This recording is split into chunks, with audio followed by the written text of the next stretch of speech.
Hi, everyone. I am Sarah Edmondson, and I'm here with... Hi, I'm Anthony Ames, Sarah's husband, a.k.a. Nippy. And we're here to talk about things that are a little bit culty. Speaking of, we were in a cult, and we woke up. Thank goodness. And we have a lot to say. And a lot to ask. This podcast is going to be a deep dive into everything from the red flags to the narcissism, the manipulation, the resiliency, the recovery process, and everything in between.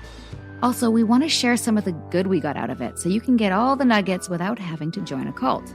If you haven't already, because there are a lot of things out there that are just a little bit culty. Welcome to A Little Bit Culty, a podcast about the fads, beliefs, and trends that blur the line between healthy and a little bit culty. Please subscribe so you don't miss an episode. And find us on Instagram if you have any suggestions for things you have found to be a little bit culty.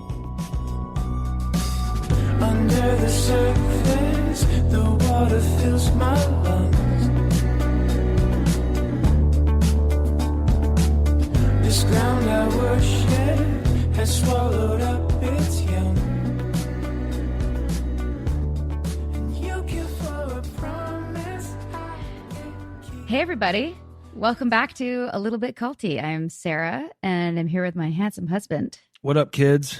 What's going on, babe? What's going on? I posted this meme. There's a meme that's going around that has kind of this aristocratic guy sitting in a chair with his two kids. Like from the 50s, like one of those old-fashioned 50s it's like old, memes. kind of like an old, those were the days kind of thing. And it has the kid asking the dad a question. And I told Sarah I wanted to do a little thing about it. And she went and had it made. And it says, what did you do during the coronavirus, Daddy? And it says, I put a sociopath narcissist in jail for 120 years. And the kid on the floor says, fucking legend. And so I'm just laughing at all the comments that I got on that. I think that meme goes well also with your new shoes that you're wearing, your gold Nikes. I'm getting some play on those too. I got some gold, they're called Vandals. You would have first seen them in the Terminator when John Connor comes back from the future and he puts them on. I do a nice close up on them, but they were before Air Jordan or anything like that. I went major old school for those and I got them in gold. Can't argue with those. Nippy also got me gold Nike Air. What are they called? They're Air Force One. Air Force One. They're sorry. lows. Oh my God. They're Can we just start this whole thing over? No, I'm no. embarrassed. You know, I Don't get be you gold embarrassed. shoes. This is the treatment I get. My God. They're probably the best present you've ever gotten me. And the best part about it was that he told me that he thought that there was a light on in the closet. There was something glowing. And I was like, what? He's like, can you just go check? I think there's like a weird light on. And I went and looked and there were these beautiful glowing gold shoes. That's how you do it, kids. It is how you do it. You know, and this relates to what people have been asking, like, how are you doing with your healing? And what's life like after the cult? And Nike.com. That's how you do it. that's how you do it. It's called retail therapy. Yep. But in all seriousness, I think that was serious. Yeah. I know it was serious, but somebody wrote the question for the day was like, what's the thing that you enjoy the most about your freedom? And I think I didn't let myself do things that would have been deemed as like indulgent or satiative was the word that NXIVM used, like buying things like that because they weren't needs. And that's something that you and I have really been unpacking, don't you think? Like, well, I've actually been buying shoes like that for quite a bit. Well, it's because you weren't as obedient as I was in the cult. Defiant, they would say. Yeah. You know, we've talked about how our issues were used against us. And because Nippy wasn't as much of a sheep as I was, they said that he was defiant, that he had anger issues. Which is true. I mean, I get pissed every now and then, but I wouldn't say they're anger issues. I mean, it's human to get pissed. That's how they control you, which is in our upcoming guest book. It's a great segue to that. Yes. Our guest today is going to be talking exactly about that. And we're really excited to have her. But that's my other question for you, Nip. Like, what other freedoms do you enjoy since leaving? Well, now that we're in this lockdown COVID thing, I kind of feel constricted again. But, you know, I just don't like having to be on a certain schedule and be in certain cities and traveling with a kid. I like actually having the consistency of the day to day and a routine. Yeah, we did a lot of traveling. Well, routine is where, like, you know, you get your success, right? You have to have a routine to be successful. And our routines were always getting broken up. Any sort of momentum we had in other areas outside of the organization were always thwarted because we had to be somewhere for 2-3 weeks. And then, you know, it was just a shit show. I remember when we first left and I cleared all of my recurring events in my calendar, all of the different, like, the proctor call, the green call, the commerce call, the executive board call, the coaching call, the goals up call. There was like somewhere between 30 to 40 hours. Yeah, of that was, recurring I phone always calls. I always told you to get rid of that shit. I know I had to do it. It was There part was of this my thing called a job. proctor call, right? And I got on like one of them, and Sarah was always trying to obligate me to get on them. I'm like, I'm not sitting on that fucking thing for an hour and listening to people just talk about shit, talk about meetings the whole time. Like we never got anything done. No, but it was like, I just refused to do it. And everyone tried to be like, well, they tried all the shit. They tried all the like, well, what does this mean? I'm like, it means I don't fucking give a shit about being on that call. It's boring to me. Nothing gets done. I'm going to go do something where you guys talk about it. Eventually I learned that I could, go on walks or clean up my apartment or things like that and multitask, something that I also got in trouble for later in the cult. But anyway, when I was able to like clear my calendar of all those recurring events, all of a sudden I had this empty space. And one of the things that was part of my healing was trying to figure out how do I want to spend my time now that I have my life back, which is a perfect segue for introducing our next guest, Janja Lalich, who wrote my favorite cult recovery book called Take Back Your Life. She's an incredible resource and is hugely inspirational to us every step of our way in our healing journey. I'd say she's iconic. Yeah, her book for me, was the definitive narrative as to what happened, how it happens, and everything. She's someone who has been through a heavy-duty cult indoctrination, woken up, gotten her way out. She's kept on going. She's dedicated her life to helping other people understand how cults operate and how to come back from them. She's a PhD, a researcher, author, and educator specializing in self-sealing or closed systems, which means she's an expert in things like cults, human trafficking, coercive influence, and all kinds of ideological extremism. She's who the international intelligence community calls on when they need insights on how cults and extremist groups recruit, indoctrinate, influence, and control you. She's someone I've called on to help unpack so many things about my experience in NXIVM. I actually met her on the set of A&E's Cults and Extreme Beliefs, the first big interview that I did. This was before The Vow. And recently, I had the honor of being the narrator for the audiobook version of her book, Take Back Your Life, Recovering from Cults and Abusive Relationships, which is just one of the many books that Janja's written. But this book in particular explains the seductive draw that leads people into these situations and provides guidelines for assessing what happened and hands-on tools for getting back on track. It's written specifically for victims, their families, and professionals like therapists as a guide through the healing process. We'll share that info in our show notes after this, but for now, here's our conversation with the mighty and wonderful Janja Lalich. Sinking down to the depths of the ocean, hanging on to the weight of my love. If I let go of it all, I could leave, but I know I won't. Janja, thank you so much for joining us. Oh, I'm happy to be here. I'm excited you have started this podcast. So are we. It was sort of a reluctant choice, but now that we're on the train, it seems like the right thing to do for us. Yeah, I mean, we had some great people approach us and basically said, can we bring this stuff into your living room and watch you have conversations? I mean, That's what we're doing anyway. We're doing that anyway. So we Right. figured out, if they were interesting enough, we'll find out, I guess. Yeah, we don't know if other people are going to find this as interesting as we do, Well, but we can bring more interesting people than us, which isn't hard to find. yes, like you, Janja. Like when I met you in New Great York, segue. I was like, I mean, first of all, I'd already read your book, right? Right. And And you had it with you. I had it with me, and I got you to sign it, and you Right. were the guest expert on cults and extreme beliefs for A&E. Right. And I was so excited to meet you, and our conversations behind the scenes were great. In front of the camera were so helpful. I remember going for dinner with you afterwards, and we were like, let's start our own thing. I don't know what it's going to be, but it will be something, And then we were like, wait, we can't form another group. That would not be good. But just to have an ally in you as I mean, I'm not technically an educator in the way that you are as an actual professor. Yeah, you're a professor emerita. What does that mean? What that means is when you retire from a professorship, your department meets after you're gone. They don't do this in front of you, but they meet and they decide whether to give you emerita status or emeritus for the men. And it basically means like honorable, right? So I'm retired honorable professor. That's amazing. And you actually have this whole, not only your educational background, but you have your personal experience background, which makes you, I think, a true expert. And I'm sure you're so sick of telling the story over and over again. And I know it, but I want our listeners to know if you could kind of encapsulate this short version of your cult experience, how you got in. And I've got a couple questions for you, but overall, what we want to talk about is your experience, how you got in, how you got out, what the red flags were. And then we have questions for you about what's happening now politically, but also like in regards to the NXIVM world and some of the things that you see. And then Nippy's got some specific questions about healing and spotting certain things so that our listeners can like really understand the template. Does that sound good? Sounds good. Yeah. And How whatever much time do we have? I would say it's going to take about 6 hours. Yeah. We have to order in food.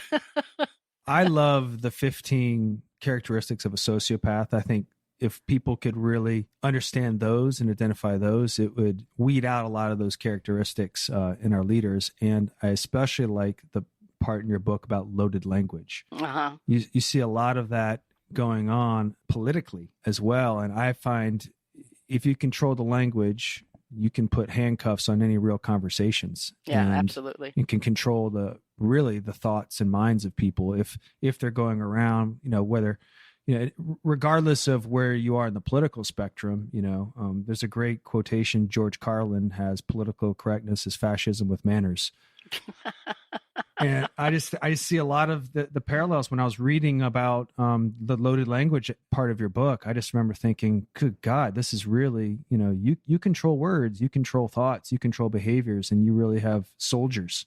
Yeah, absolutely. That was really just enlightening for me to see that broken down. Many of our listeners and who've been following us on Instagram as well saw the Instagram live I did with Janja. So I'm going to spare you at the pain of having to relive some of that because you got really personal with me about your life and your mom. But if you can give us just the overview of the cult that you were in and what drew you in, what did you think you were getting involved with? So I moved. I had been living in Europe, and I moved back to San Francisco in 74. And so I was new in town and sort of discovering feminism. I was coming out as a lesbian. I was, slowly meeting new people. And this was right at the end of the Vietnam War. So people on the left were kind of looking for what to get involved in next. And a lot of the major cities in the country had what were called study groups, where small groups of people, friends, whatever, would get together and read various literature and talk and, strategize and whatever. So I met a friend of a friend who invited me. We'd have coffee, talks over coffee. And one day she invited me to join their study group. And I thought, well, that was cool. I'll meet some new people. And the topic was going to be women in the state. Like, what is the role of women in activism? And so I went to the study group. There were a lot of whistles already. Like, I was told not to tell anybody. And I was like, well, why can't I tell anybody about the study group? And they're like, well, we don't, we just want to invite certain people. Anyway, I didn't realize there was an organization behind the study group, that it was actually a front for recruiting. So within probably a month or so, she met with me again at my house and told me they had this organization, this political organization, and, would I be interested in joining? So I joined. Just a lot happens in between there. But anyway, I joined. I really had no clue what I was joining. They told me it was a large international organization, which it wasn't. It had maybe 40 members at that time, or maybe 25. Wow. And so we were politically left. It was a Marxist organization. We were going to, get rid of racism and sexism and classism and eventually have the revolution. And I was completely into it. I was 30 years old then, and I felt like it was time to, do something with my life. And these seemed like really serious people. So the red flags of all the rules and regulations and things I had to change about myself, I kind of rationalized, because I thought, well, this is what I need to do to be part of this really serious organization. So the group was very strict. I was very quickly moved up into leadership. I was one of the educators within the group teaching political study. I was in the inner circle. And it was, we spent most of our time sitting around criticizing each other, because we were supposed to get rid of our bourgeois tendencies, right? And that got very harsh, and it got very mean. And And other than that, we had work assignments, and people worked, we all worked like 18-hour days, 7 days a week, month after month, year after year. I have a question. Yeah. What was the thing that you were criticized for? What was your issue? Oh, I was criticized for a lot of things. Did you have a theme? Well, one of the themes was that I was trying to compete with the leader. Oh. And that was obviously a real no-no. I had this sort of love-hate relationship with the leader, who was a woman and actually had been a sociologist. And she was a drunk and a megalomaniac and very domineering. And she loved me and held me up a lot as a symbol, because I was from the working class and most people in the group weren't. So I was like this working class hero to her. But on the other side, she would slap me down all the time. So it was, it was one of these situations where when the cult leader is about to arrive, you never know if it's going to be the nice, sweet cult leader or the monster, right? And so you're always kind of walking on eggshells. So anyway, I was in the group for 10 years. I had 2 big moments of disillusionment, and the final one had to do with the death of my mother, which I'm not going to go into all that right now. But people can refer to my Instagram live if they want that story, because it's pretty amazing and beautiful and sad. And so after that, I was miserable and I hated being in the group, and I wanted to leave, but I couldn't figure out how to leave. I had no money. I had a broken down car. I had no one outside the group. I didn't know where to go. We were told we'd die in the streets if we left.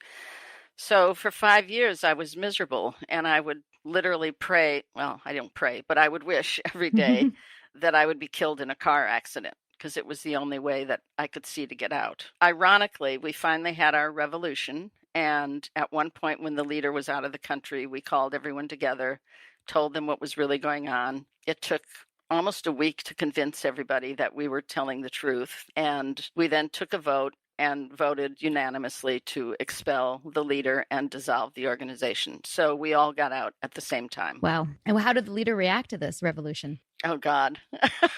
So when she came back, what we had done was we assigned a team of people to meet with her. And we went to the house where she was living. One of the members had rented a house for her in San Francisco, and she had another house in Bodega Bay. But anyway, she her bodyguard picked her up at the airport and brought her back, and she sat in the living room, and there were, I think, 6 or 7 people there trying to tell her the party's over, so to speak. And she didn't get it. She was like not understanding. And then finally at one point she pulled out a cigarette. And we always did everything for her, right? We blew her nose. So she's holding this cigarette and she's waiting for someone to get up and light her cigarette, and nobody gets up. And that's when she got it. That's when she realized they were telling her, we're done. So then she screamed and hollered and threw a fit. And so they told her she had a month to get out of the house, and that was it. She tried to sue us for wrongful termination, which was pretty funny. And then, then we all helped each other sort of get our lives back. Wow. And how long after that did you write Take Back Your Life? Let's see, I got out in 86, and the first version of Take Back Your Life, which was called Captive Hearts, Captive Minds, that came out in, I believe, 94. You had some time to heal yourself and learn about that process. Oh, yeah. I did a lot of reading and writing and therapy. Yeah.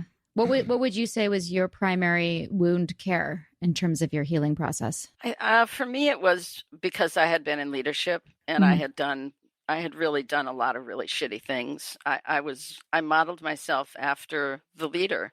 And so I was mean and vindictive and bitchy, and people hated me justifiably. And so when I got out, I had so much shame and guilt about the things I had done, the people I had expelled and criticized, and all that. And so that was really hard for me. And I made a point of trying to go back to everyone who I had personally done something to and apologize, which hopefully helped both of us. But there are still people who won't talk to me. And there are people who actually really dislike me because I've written about the group and talk about the group publicly, because they think we shouldn't do that. Oh, well, I'm glad that you do. Yeah, well, it's also, we've experienced a little bit of that, not so much directly. There's always going to be people that have a problem with your process. One of the things that Sarah and I, when we were discussing doing a podcast, is we know firsthand that there's a lot of people that just walked away from NXIVM. And it's our hope, particularly the people in Mexico, is to do something that they can maybe listen to and understand the importance of going and just checking to see, kicking the tires. And I think, reading the first 30 pages of your book, you can get, at least for me, I remember reading the first 30 pages and going, boom, that was mine, moral injury. I identified right away, and it gave me really good context to diagnose myself and then figure out what next to understand what and how and really what was self-inflicted and all that stuff. So that's really where I think you come from. Obviously you wrote a book, and where I think today, where people get a lot of their content in a podcast, hopefully they can listen to this. They don't even have to credit us, but then go find the resources to do some work. And what would you say to those people who think they can just walk away from something, regardless of how peripheral they were? Yeah, I think it's like any abusive relationship or traumatic experience. You can't just walk away from it. It'll stick with you. And so you have to process it. It's the only way to really be able to move on and not have all kinds of lingering emotional upheavals and nightmares and emotions that you can't figure out, whatever. And so I think doing this, what we call psychoeducation, when you get out of a cult or a high control group or that kind of relationship, is so important, because you need to understand what were the forces that were working on you that got you to be who you were in that group and got you to do the things you did. Because unless you do that, you don't understand the power of those techniques and the power of that entire system on you. And so people tend to be ashamed or embarrassed, or they don't want to talk about it and they don't want to look at it, but you have to look at it and you have to kind of take it apart. And just speaking about Mexico, Take Back Your Life was actually published in Mexico in Spanish by a Mexican publisher. Wow. What's it? Do you know what it's called? It's called something sectas. Yeah. I have a copy, and I don't know if it's still available, but that was actually the first edition that was published in Spanish. So that was in the mid 90s. And I don't know if it's still available, but we'll look into that. Put it in our show notes that people can find on the internet and on Apple and stuff. But I'll send you the title and the publisher. Please do. Yeah. What you said is interesting for me, because we were just talking about, like, especially a lot of people in NXIVM were like, oh, it's a cult. Okay. And then they left and went back to their lives and didn't process. And I think also because of, and this is probably not unique to NXIVM, but especially in NXIVM, because of the whole at cause concept, which was foundational. And I'm sure you've heard about this now, that, we cause everything in our life and we make choices and we're not victims. That even people that I, helped get out or left, and they were like, yeah, Keith is bad and all that stuff. Like when I was trying to help them write their victim statement, just even the concept of writing a victim statement for a lot of people, they were like, but I chose this. And I'm like, no, but you didn't choose this. You would have never chosen this. And so doing a lot of the work that I think needs to be done, people can't even take that first step because they're still not willing to unprogram themselves or even look at the fact that they were duped, because that doesn't fit in with the narrative. Well, it's pride. Exactly. Right. Yeah. It's hard to admit you've been duped. It's pride. You have to take a bite out of the humble pie and start that journey. And the longer you prolong that, the more indoctrinated you are, and the more you have to double down. And the stuff that people who are still indoctrinated into are doubling down on now is absurd. Yeah. And so for me, it becomes, you're watching a train wreck. At first, I'm kind of reactive to it. And in particular, right now, there's something going on where they're outing my wife and they're saying negative things about my wife. That my narrative was false. But the absurdity of their claim kind of speaks for itself. So I don't really have a reaction so much to anything except I feel badly for them. Mm-hmm. It's not like, everything is just made up now. And you're watching that people keep changing the narrative. They blur context. They lie by omission. And you're seeing good people. And regardless of what they're saying and doing to us, I know in there's good people, and they're in prison. Right.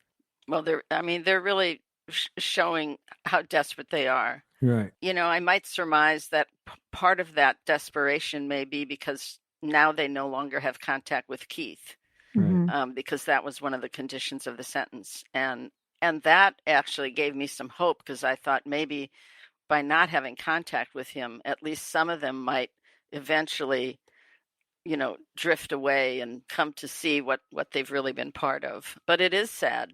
It is sad. It is. And the world waiting for them. All they have to do is pivot. Exactly. Yeah.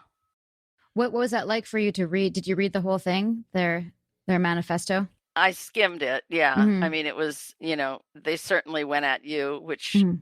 is absurd. And hopefully you're not taking it personally, so to speak. No, it's hard to, the same kind of things happened to me because I wrote about my cult, because there were a lot of people who wanted to carry on with leftist work, and they didn't want it known that they had been in a cult, even though everybody knew. I mean, they wrote about us in every leftist newspaper. Mhm. So I understand what that's like. I mean, I remember going to my first book reading with Margaret Singer when I wrote the book with her, and several of them were in the audience, like heckling, so I Wow. know Wow. it's difficult, but they aren't going to make any traction with that. Nobody's going to believe that. I mean, it doesn't. I mean, who are they even appealing to? Are they drawing anyone in? There's no evidence of that. I don't think so. I mean, Nippy and I were talking about, like, okay, let's just say that my narrative was entirely false and that I made the whole thing up and I'm a liar or whatever. Even if you pull me out of the equation, there's still this whole body of evidence and all these other people who've spoken up about, even, by the way, way worse things, like way worse than what happened to me. Right. So I don't know why they think that, like, discrediting me is going to help their case. I think because you're popular. Yes, exactly. Yeah, they hate me. I think get that's it. I think they think Sarah has gotten something externally that they want. And by the way, you can have it. Yeah, this isn't. This is not. Do you know what I mean? Like, you're welcome to it. But I read a quotation recently. It's like, if you go down the road for revenge, be sure to dig a grave for two. And I think that they're going down a road for revenge, masquerading as altruistic, and it's not going to end well. It just won't end well. And that's the thing. Ultimately, if you're a human being, you're sensitive to when you watch this, even though you're at the other end of the slings and arrows. So one of the things that we've debated internally is address it, don't, and I just don't feel like giving it a platform because. Yeah, well, I mean, I would agree with that. Why put your energy there? Yeah. It's basically cult behavior. I mean, it's the same thing that Keith did, right? He couched all his perversion and sadism, and his disgusting behavior was couched in ethics and good works. So they're basically doing the same thing. Pretending that they're the altruistic ones and they're the ones who really know what happened. And as you said, Sarah, there's been. I mean, all you have to do is look at the trial and the charges that came out in the trial, and you didn't even testify in the trial, did you? No, they didn't need me. Exactly. So no, she didn't even go. I went. That's where I met you. That was the last time I saw you. I was there just kind of representing, and she was home with the baby. Thank God, she didn't go. Thank God. And also, that was another thing I got from your book. Speaking of the baby, is that I read somewhere you mentioned that, like, when you give birth, where you have a child, you get it's very healing because you're giving birth to your own inner child, metaphorically. And I think having a second baby after we left, I mean, it really forced me to step out of the trauma, because I wanted to create a safe place to, house my child for 9 months inside me. And I didn't want to be stressed.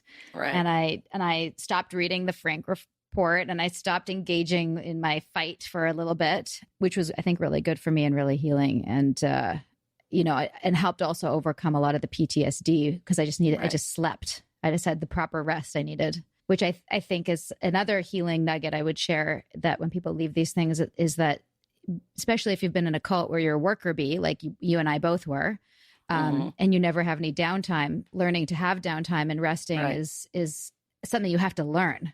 Nippy's good at it. He's a good rester, but I'm like, we got to do stuff. We got to. Oh yeah, I know. Things to do. I mean, when I first got out of the cult in that first year, and I was living in New York, and anyway, I was watching the Oscars for the first time, and I in 10 years I maybe saw 2 movies, so I didn't even know what movies they were talking about. It was the year that the Mozart movie won, so I was watching the Oscars, and I just started crying and crying and crying. It's like, oh my God, I'm sitting here doing this like completely normal, mundane thing, and it just felt so wonderful. And then I would watch football games, and I would like make a big bowl of popcorn and watch football. And I was like, I was sort of a Giants fan because I was in New York, but I've always been a Packers fan because I'm from Wisconsin. But anyway, and I would sit and watch these games and eat my popcorn, but I would still feel guilty. I would feel like I really this is frivolous. I really should be doing something else. And it takes so much time to work through those old habits. I mean, that's what they are, and the things in our head that are still there, telling us you're not being productive. You're not being productive. I know you've also shared with me that it took you a while to be able to buy clothing and not feel too bourgeois. Oh, I know. And first I bought a stereo set, and that was like, oh my God. I think I hid in my room for a week before I even set it up. And then I would buy clothes and I would put them in the closet with the label still on and not wear them. And, like a year later, I'd go, oh yeah, I remember I bought that dress, because we didn't have things like that. We couldn't do that. That was bourgeois. And so I still have a little bit of that, it's interesting. So what do you do with those? Like, if you could give a tip to people who are listening, like if you have that like thought, wait, is this me or is this like the cult indoctrination still in there? What do you do when you have that recognition? Well, I think it's really important to, at least for me, and what's helped with a lot of the people I've worked with, is to write stuff down. There are some really good workbooks out now, like the Complex PTSD workbook and the PTSD workbook and things like that. But also you can just sort of make lists and make charts. And, one of the things I did right way in the beginning, because I was in a political cult and nobody was talking about political cults when I got out of my cult. So I made a list of like what made a religious cult, and then what were the things we did that paralleled that. And then I could look at that and go, oh yeah, we were a cult, and our Jesus was Karl Marx, right? So when people have triggers or things that remain, I think really being aware of them so that when that thought happens, or that, that little critic inside your head is saying, don't do that, you need to just stop yourself. And sometimes by making lists, like these are the things that trigger me, or these are the thoughts that I have, and then look at them and say, well, where did this thought come from? Oh, it came from my training in the cult, so you kind of disabuse the idea that these are really your own beliefs right now.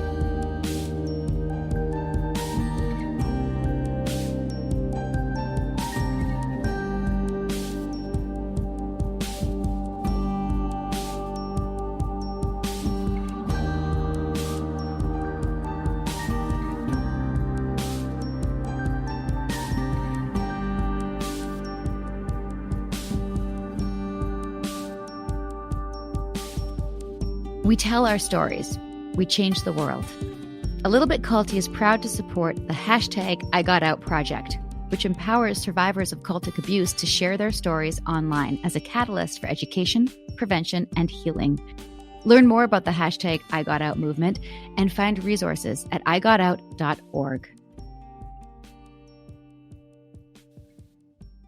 I just was wondering, like, of the work that you did there, did you have to throw the baby out with the bathwater, or was there anything that you would take away as like part of who you still are, or what you still believe as like, or a way of operating or a value system or anything? Yeah, I mean, that was a big deal. And I think, I wrote this article years ago called Repairing the Soul After a Cult, because, it's our deepest self that gets turned inside out and turned against us, and we give up our own values and our own code of morality to the cult, and we take on the cult leader's sense of values and moral code, if there is one. What I went through, because I was in a left-wing political cult, I remember thinking, oh my God, am I now going to become like a right-wing maniac?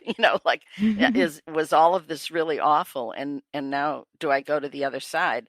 And so I did a lot of reading. I studied a lot of the communist dissidents, like in Yugoslavia and other countries, to get kind of a theoretical understanding. I went back and studied Marx and tried to understand better Marx's writings and what were his writings before he joined up with the Communist Party and what were his writings afterwards. and I think people need to do the same thing if it's a religion or whatever. You need to unpack it. And I think that's why when people get out of cults, if they're smart, they don't right away rush into something else, because they first need to evaluate, what is it that I want? What is it that I believe in? So it did take time. It took time for me. I mean, it was years before I would even sign a petition, because Right. that's what we would do all the time, is gather up names on petitions, right? Or go to a Right. protest. The first protest I went to was the Women's March 2 years ago. Mm. I mean, you Just know. took a couple decades Yeah, off. exactly. No, but it's like you Yeah. want to be sure that this is what you want, and not that someone else is pushing you to it. No, you don't want to be a cult hopper. Exactly. You don't want to be a cult hopper, and we do see plenty of that. Yeah, there was actually one woman, I don't think I've even told you this, Nippy, who left just before the DOS stuff got active so she wasn't part of the, the vow and the DOS and stuff. And she left and she started getting into yoga. And she, even after it all came crashing down, she started doing this yoga in LA and was about to make a lifetime commitment to this guru. This episode is sponsored by BetterHelp. What are your self-care non-negotiables? Maybe you never skip leg day or never miss yoga. Maybe it's getting 8 hours of sleep. I mean, that's my personal and everyone's dream, isn't it? Well, I definitely have some non-negotiables. Like, I'm in Vancouver right now and I'm spending literally as much time as I can outside in nature. Hashtag cold pools, hashtag crushing it. Nature is a non-negotiable. Not enough time in the fresh air and the trees around me, and I start to feel not great, not myself, not grounded. Therapy day is a bit like my nature walks. I try to not miss it, and I know I'm just going to feel so much better all around if I make it a priority. I get so much out of it. It helps me put my worries and anxieties in their rightful place and helps me clear my mind so I can focus on what I really need and sometimes what I don't need. Like, I don't need to be overbooking myself just because I hate to say no to people. You know what I mean? Thanks, therapy. Thanks for helping me see that. And if you're thinking of starting therapy, give BetterHelp a try. It's entirely online, designed to be convenient, flexible, and suited to your schedule. Just fill out a brief questionnaire and get matched with a licensed therapist and switch therapists anytime for no additional charge. Look, even when we know what makes us happy, it's hard to make time for it. But when you feel like you have no time for yourself, non-negotiables like therapy are more important than ever. Never skip therapy day with BetterHelp. Visit betterhelp.com/culty today to get 10% off your first month. That's BetterHelp, HELP.com/culty. Meals bring people together, but for many families, providing their next meal can be a challenge. You can help by participating in Macy's annual Feeding the Hungry food drive. All proceeds go toward local food banks and families. Now through January 31st, you can purchase an icon in-store or online, or watch out for the blue Feeding the Hungry shelf tags, where a portion of your purchase will be donated to local pantries. Together, we can combat hunger in our local communities at Macy's. The Frankies were a picture-perfect influencer family, but everything wasn't as it seemed. I just had a 12-year-old boy show up here asking for help. He's emaciated. He's got tape around his legs. Ruby Frankie is his mom's name. Infamous is covering Ruby Frankie, the world of Mormonism, and a secret therapy group that ruined lives. Listen to Infamous wherever you get your podcasts. And everyone around her was like, "You're doing it again." And she's like, "No, but it's different." And then she's like, "Wait a second, maybe it's not." I'll share my process, Jan, and maybe this is somewhat what you're talking about. When I got out, and I'd say Sarah and I's indoctrination was, we still had our lives outside of it, right? And we still had things that we were pursuing outside of it. So our indoctrination wasn't entirely in, and there were still things that we just didn't agree with. Because we never moved there. And I wouldn't do it. Yeah. There was things I just wouldn't do. That was still me. And I would actually say, fuck that. I'm not doing it. Nippy would say, "What are you going to do? Cut my pay?" Yeah. That was my thing. Someone would say something. He wasn't I'd be like, making money. Cut my pay. What if you need me? I don't need you. And like, I still had that kind of philosophy. And I decided when it came to my family was way more important than anything going on there. And I always said, if this thing were to go heads up or this thing were to end, there's 5 to 10 people that I would miss. And most of the Mexicans, the Mexicans just brought, I said in the last podcast, they just brought great energy to everything they did, and they made it fun. And a lot of great people from that Mexico. aspect of it and the people. All that said, when I look at, I didn't consider myself political before the last election. I wasn't really interested in politics per se. I mean, I read a statistic where most people spend 4 minutes a week listening to politicians, and are aware of it. Mhm. But obviously that was something that was thrust in everyone's psychology, partly just because the personality that was in charge. And I went down one side of it, down the other side of it, feeling, outraged at Trump, and then seeing how one side handled the other side. Just kind of the whole thing to me just felt really immature on both sides. And when I read the loaded language aspect of your book, it just felt like both sides were trying. And I say sides, I think that's part of the problem is when you say sides, but both sides had loaded language. And, at first blush, you think it's all Trump, but then you were in something that was considered far left. I'm sure you can identify a lot of the patterns going on in the media. Like it's very hard to not be indoctrinated into something very, very quickly in today's media. And I'd love for you to comment on what you see, regardless of where you are politically, what you see going on with that dynamic now. I think, as we know, language is really powerful. And I think every, I don't know, what do we want to call them, special interest group has their way of communicating and kind of create their own language and handshakes and whatnot. And I think that when those things go mainstream or get a television channel or, all kinds of internet, whatever communities, the language can be very seductive and very persuasive. And certainly there's extremes on the left. In my opinion, the extremes on the right, at least in our country, are far more dangerous because they're armed and they're violent, whereas the left hasn't really ever been very good at that. That's why we never get anywhere. No, I don't want to say that, but well, I mean, I've heard it put. The right comes in, they kick your door open, and you know exactly what they look like, and the left is a little bit more covert. So it's overt aggression versus covert aggression. If that in the extremes of both sides, you mean? In extremities. Sorry, not. Yeah, in the extremes. Yeah, I suppose that's true. Although certainly in some cases there has been violence on the left. I mean, if we look nationally at Chairman Mao in China, was certainly an example of that. And the sort of anarchists who muck up a lot of the very good demonstrations about social justice get taken over by these guys all in black who are, mucking everything up and breaking the windows, and then the good guys get blamed. But anyway, yeah, so loading the language, which actually comes from Robert Lifton. I'm sure maybe you know that or maybe you don't. Yes. But I don't know if all your listeners will, but Robert Lifton's book, Thought Reform and the Psychology of Totalism, which was very helpful to me because it was a study of the thought reform program in communist China, which was very much what I went through.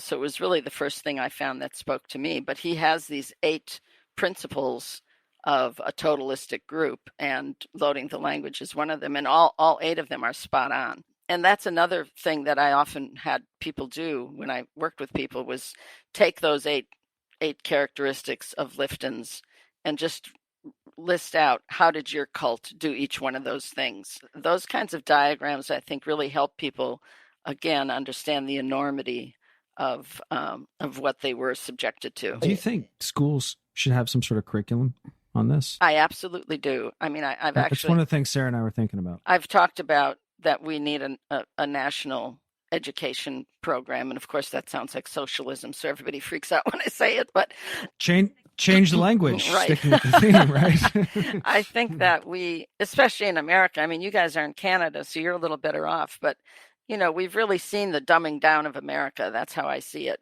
over the last decades. And, certainly with the crazy talk radio and the all night talk radio and some of this stuff on TV and then all this stuff on the internet, I think people have lost their ability to really be discerning about what they're hearing and what they're looking at. And I saw this even as a college professor. I mean, I was on the scholarship committee for low-income kids, to give scholarships to low-income kids. And their resumes, these high school seniors, their resumes were so interesting because they were all told to focus on their service work, right? Like, they they went to a nursing home and read to the old people, or they scraped up doo-doo at the zoo or whatever. It's like everything in high school they're being pushed at was about service, service, service. I think service is great, but what happened to critical thinking, right?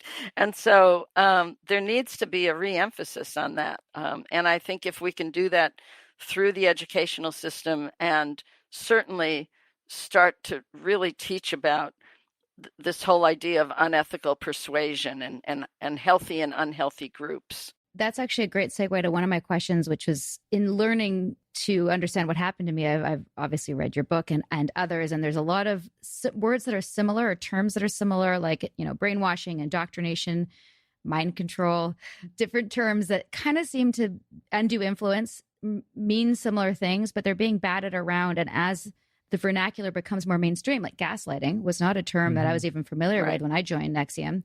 What is the main way that you like to describe what can happen to your brain in a cult, and what is that process? Well, the way I see it is that a cult will have a belief system that, promises you everything, that gives you a framework for understanding the past, the present, and the future, and offers you some kind of idealized goal, right? Whatever that might be. It could be religious, political, self-improvement, whatever, right? Within that belief system, there's a requirement that you have to go through a personal transformation in order to be on that path, to be accepted. That personal transformation is where the indoctrination program takes root. So I do call it an indoctrination program, but it's also what it is in sociological terms is that it's a re-socialization. You are being re-socialized to be a good cult member. And we're socialized all throughout our life, right? As kids, we're socialized when we first go to school. We learn how to make friends and how to deal with bullies. And then we get a job and we're socialized into how are we supposed to behave at that job, right? So what happens is this intense re-socialization. Part of it is attacking you, attacking yourself so that you doubt yourself and you think only this leader or the people who are training you have the answers. And as they tear apart you, they're kind of building and reinforcing this new you until you get to the point where in extreme cases, you kind of don't even remember who you originally were. And it's why people say, oh, I saw my son or my daughter or my whoever, and they just seemed like a completely different person, right? Because in many aspects you are. You're single-minded, you only talk about certain things, you're defensive, you're whatever, right? So that re-socialization obviously changes your patterns of thought and changes your behaviors. So we can call it brainwashing. I originally had no problem with that. But what's happened over time is that the word has gotten so misused and misunderstood. And there are cult apologists who try to keep us from using that word. So I kind of stay away from it just to not get lost in that muck, because I'd rather be able to do what I do. And so I see that through the indoctrination, you get to this point where you're enclosed in this kind of altered reality, and you enter what I call bounded choice, this place where your choices are constrained and confined by the desires of the group and the leader. Right. So yes, there's brainwashing. I was one of the main brainwashers in the group I was in. I actually, one of my assignments at one point was to create a brainwashing program, literally. And we called it Party School, and the top members had to attend it. And we told them that they were willingly being brainwashed. And we did. We willingly brainwashed ourselves because we wanted to be those good communists, right? So other terms like mind control, I don't like at all because I feel like it's too mechanical. It has a clinical kind of... Well, to me, it has more of a mystical. It's like, you're some zombie and some person back there is telling you what to do. That's not really how it works. You're telling you what to do because you've internalized all the beliefs and the rules and the requirements of the system. You're checking yourself, right? You're stopping yourself from doing things. You're keeping yourself in the group because that's what you've been re-socialized to do. Like gaslighting yourself. Yeah, in a sense, yeah. I'm not saying that, yes, you're doing this, that nobody duped you. Yeah, you were duped in the sense that this isn't what you thought you were getting into. If somebody told me, oh, come join this group and you're going to be a heartless, cold bitch, I mean, I wouldn't have signed up for that. Right. Right. Right.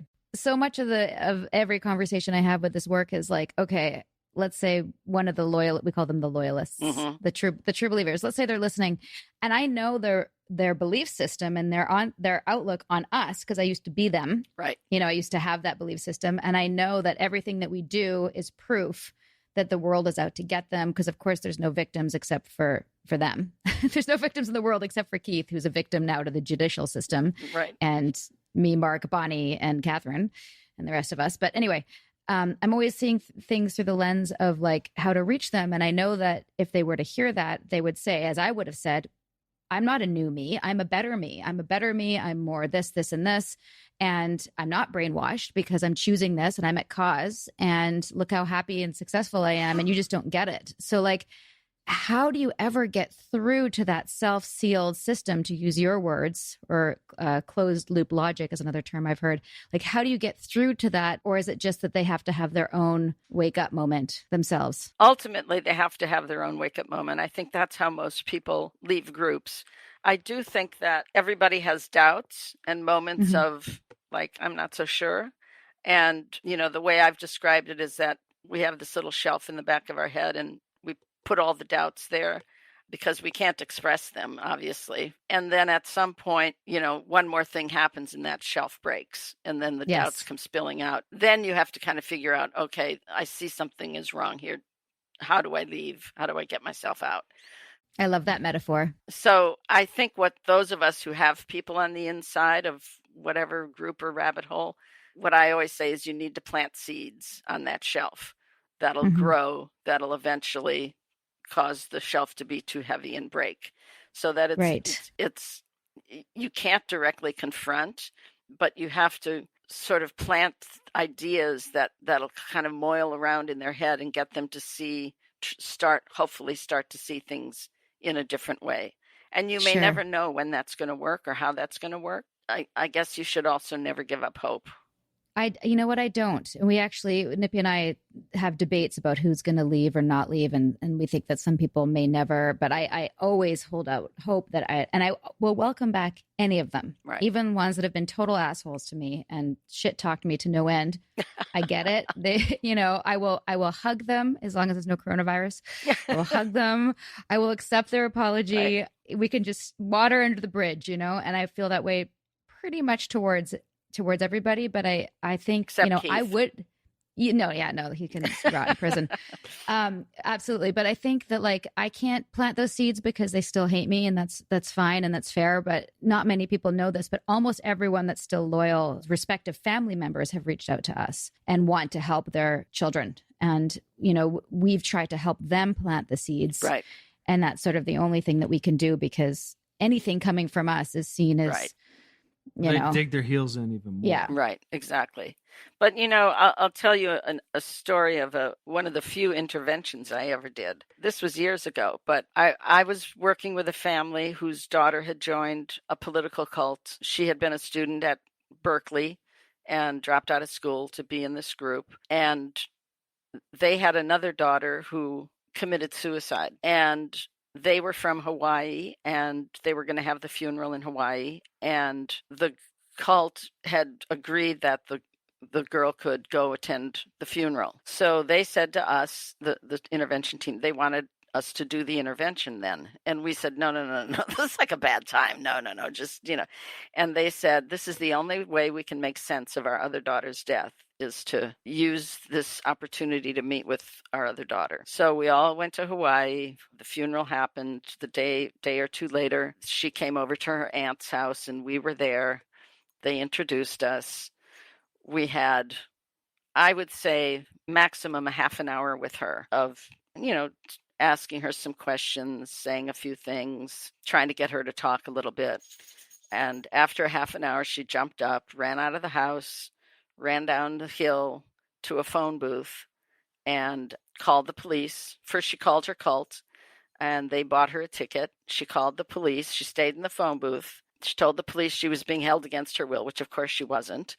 And they took her to the airport, and she flew back to California. So, we felt terrible, of course. 6 months later, she left the group because some of the few things we said to her stayed with her. And when she got back to the group, she started to see things differently. And finally, one day she said, I'm out of here. And she left. And so, you never know what's going to make a difference. But one thing I want to mention is that my colleague Colleen Russell and I are starting support groups for families. Oh, that's families so great. and friends who have someone in a cult. So if you Fantastic. know anyone who'd be interested in that, We have like 8 families off the top of my head. yeah, and we're gonna do them on Zoom like we do the support group for former members. It'll be every other week. I think right now we're thinking Friday afternoons, because we're thinking a lot of people might not be working anyway because of the pandemic. So we're going to start those next month. Speaking of true believers, I know that somebody reached out to you and asked you to evaluate Keith, and that it was unfair the way he was being evaluated without having ever met him or had any discourse with him. And I'm just wondering if you could share why you don't think you need to do that to assess him. Well, I mean, would I need to assess Jeffrey Dahmer to see if he really did eat people after he murdered them? I mean, there's so much evidence of who Keith was. Not only all of the information that I've gained from all of the former NXIVM people that I've talked to, but even if some people are going to say, well, that's just a false narrative that's made up, so much very concrete evidence came out in the trial of Keith saying things in his own words, videos, photographs, trainings, him leading trainings. This wasn't other people saying it about him. It was him saying these things. And looking back at his history of running scams, that I think it wouldn't really be of any benefit to my understanding of him to read whatever documents that person offered me, or a conversation with him, which I can't even imagine how that would happen.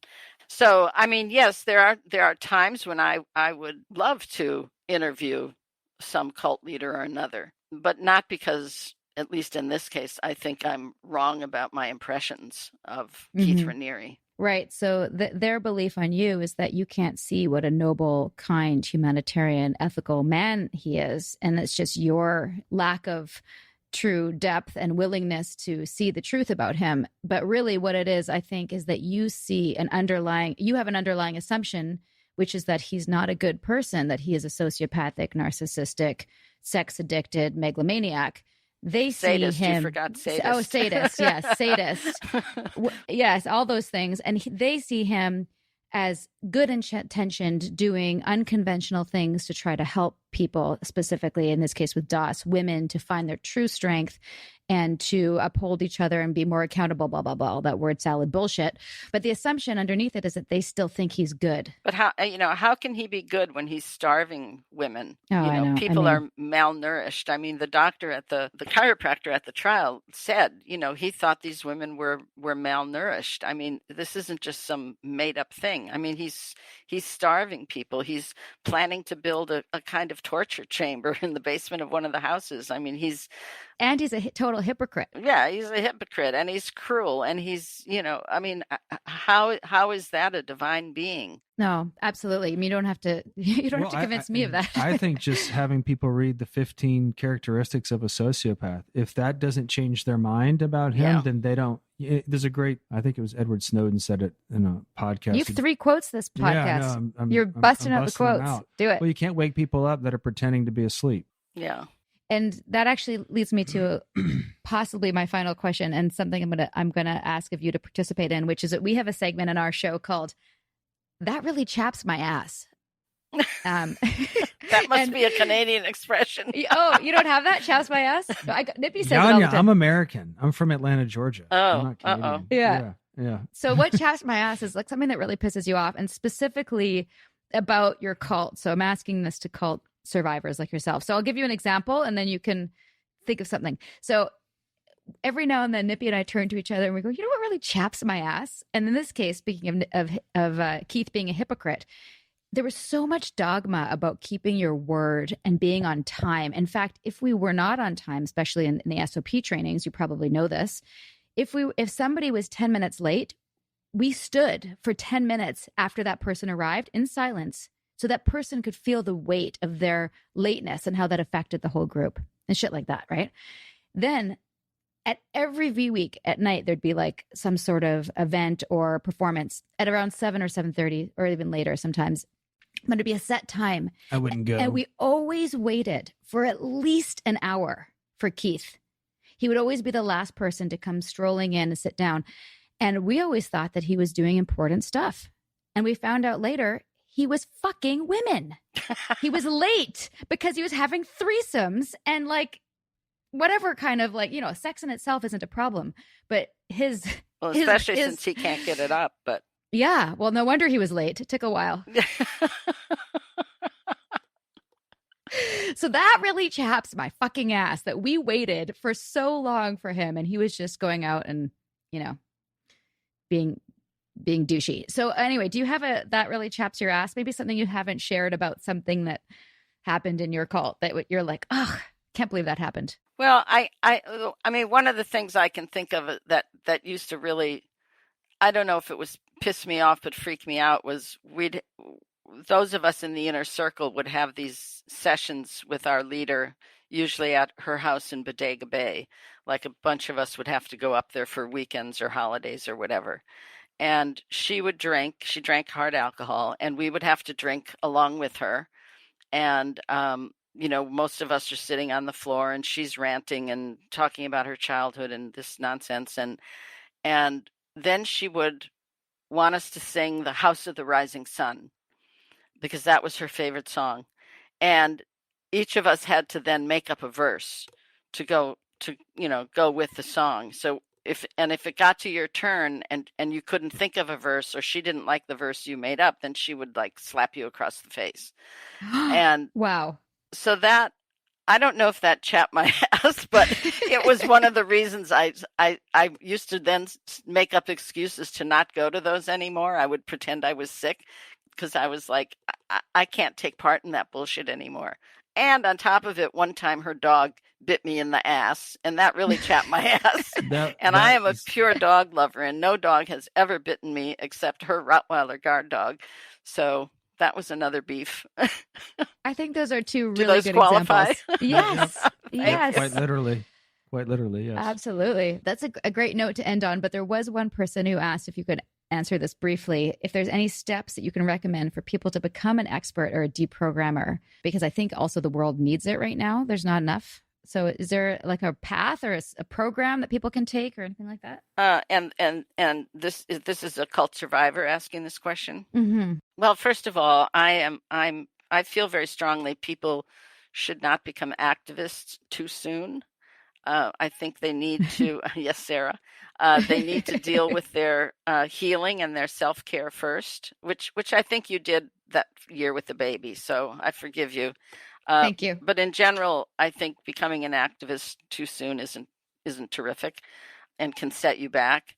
But then I think sharing your story, talking about the things that bothered you when you were in your group and maybe helped you decide to leave one day. I think sharing stories is really important. I think depending on what cult you were in, many cults have started websites of information about that group and survivor networks. So doing things like that, and then perhaps working with families who have someone in the same cult you were in, I think is where you can be the most helpful. Okay. So I think it's just putting yourself out there, but also make sure you do your homework and understand the whole phenomena so that you don't muck up somewhere along the road. And is there a way to actually become an official deprogrammer or exit counselor? No. I mean, first of all, deprogramming is that's not a term people use anymore. It's an archaic word, yeah. And even most of the exit counselors today have become more like family mediation folks. I think interventions are happening less and less, and it's really about trying to help the family or friends find ways to communicate and stay in touch with the person and be that safe haven that they can come to if they decide to leave. Well, it seems like that's sort of been part of our journey. And you're right. I did become a fighter before I'd healed. Although it was kind of healing for me to be the fighter, but I did have that recognition. I don't know if I've told you when I finished your book, that I realized that because I've been fighting, even when I was building NXIVM, I was, fighting the world. And then now I was fighting the cult. And so now that the fight is over, it's like, now I get to figure out who I am. Mm-hmm. And that was really emotional to get to the end of your book and realize that I still have work to do. Yeah. I mean, Yeah. I believe it takes about 5 years to after you get out of a cult. Again, depending on how long you were in and at what level and all of that. But I think Right. 5 years is kind of an average of when you finally know who you are. I look forward to that. Yeah. You wrote in the book When I Met You, which was, by the way, on April 11th, 2018. Wow. And you said, "Dear brave, wonderful, lovely Sarah," that's very sweet, thank you. "Despite your savior complex, you're doing well and will only do better in taking back your life." Savior complex, do you think that's like, I feel like in my own healing journey, that's what drove me in it and is also what drove me outside of it. Where do you think that comes from? And what's the best way to put that to bed, put that to rest? Well, I think it comes from, at least for most of us, the groups that we were in were about having the answer, right? We had the answer and we were going to change the world, Right. Maybe not always that grandiose, but it's about being right, having the right ideas and the right behaviors, right? So when we get out, I think there's still that tendency to want to be right, but now it's in the opposite way, and to have the right behaviors, which now means, trying to get everybody else out of that group or help other people who are in groups, because, what gets people into cults is idealism. It's not weakness, it's not psychological problems, it's idealism. That idealism was betrayed and it was used against you. So now you're out, that little idealistic component is still there, only now you want to kind of reverse it back, and you have to wait. You have to deal with self-care first. Okay. And that's a really good advice. What's the number one self-care thing that people should do when they leave cults, do you think? Sleep. Yes. I also thought that buying flowers for your wife was a really big part of self-care. Oh, no, wait. Sorry. That's just kidding. Just kidding. Or Air Force One gold. Yes. kicks. At the beginning of the show, we talked about how Nippy bought me the best present ever, which was gold running shoes, which are so bourgeois. They're so bourgeois. Yeah, no, you'd freak out if you saw these shoes. They're not real gold. They're gold colored. They're not gold plated. They're gold-plated. No, come on. Knock it off. Knock it off. Okay, well, just to wrap up, is there anything else that you want people to know, like in terms of your desire to spread truth about these issues, like that you feel like is an important nugget to take away? No, I just think in general, people need to slow down if they're thinking about joining something and do their research and be good consumers. And there's a lot of information out there. The internet's being used to recruit people, but there's also good information there that can be used to help educate you so that somebody doesn't jump into the wrong rabbit hole. Okay. And if they do, and they need help getting out, they can read your book.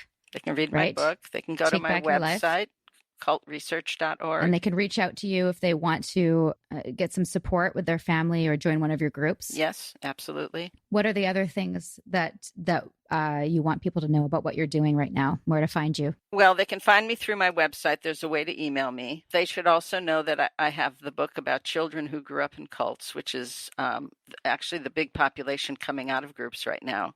So that book is called Escaping Utopia. And I should probably read that. I interviewed 65 people who grew up in a cult, because people who grew up in a cult, when they come out, they have slightly different issues. So that's also another resource. And what else am I doing? I'm, I wrote my memoir and I'm trying to get it published. And I can't wait to read that. I walk my dog, and I can't wait for the pandemic to be over, because I'm anxious to travel again, and maybe I'll even come to Vancouver. Well, we would love to host you and spend more time with you, because we both just think the world of you, and thank you. So grateful you've provided a resource for. I'm going to cry. No, don't cry. I'm going to cry.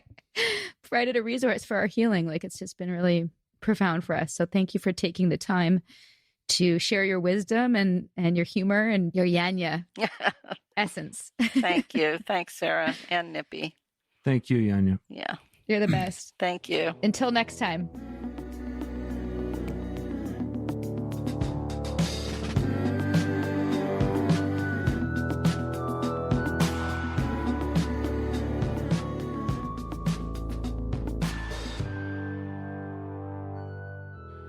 Wow, she's great. That Isn't was she great, amazing? Sarah. Oh yeah. Oh, I know. What'd you like? Well, I like the term resocialization because I think that people can wrap their head around that better than mind control or brainwashing because it's just so obscure and something out of a sci-fi movie, which also does happen.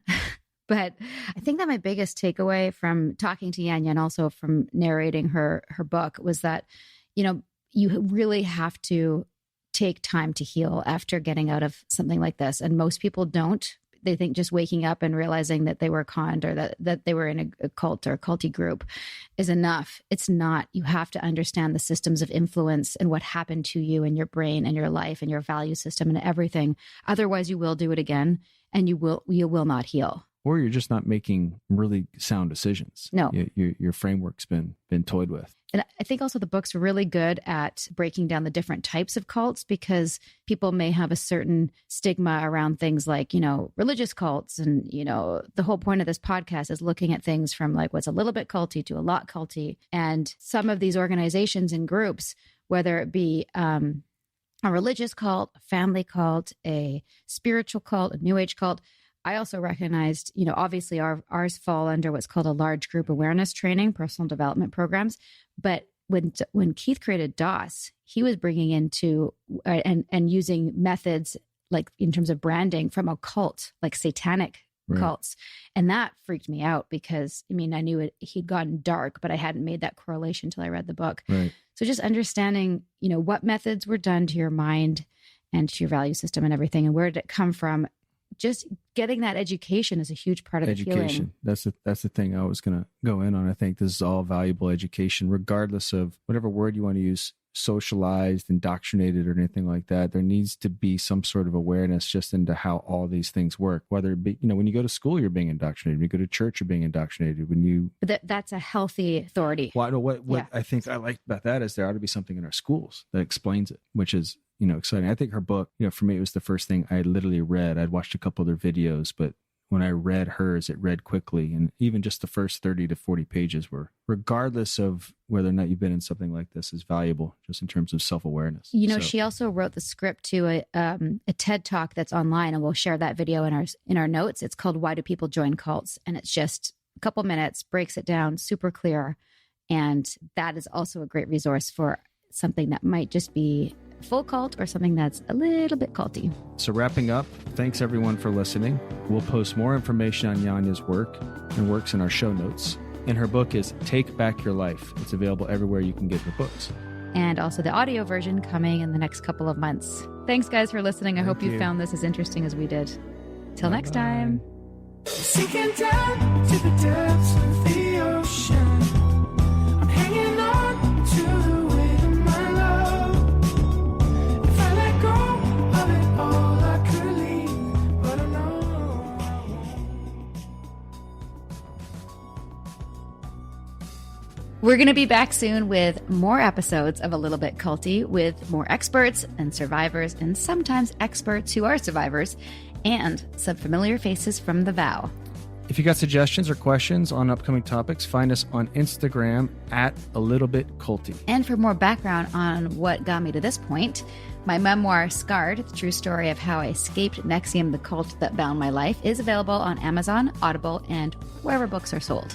If you'd like to help us spread the word about A Little Bit Culty podcast, please give us a 5-star review and tell your friends to subscribe. Like literally take their phone out and press subscribe. 5 stars. That's 5 of them. We're available on Apple Podcasts, Spotify, and every major listening app.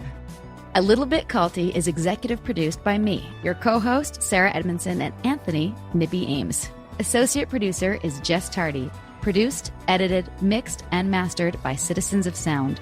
Our amazing theme song, Cultivated, is by John Bryant and co-written by Nigel Asselin. Additional original music is composed by Will Rutherford.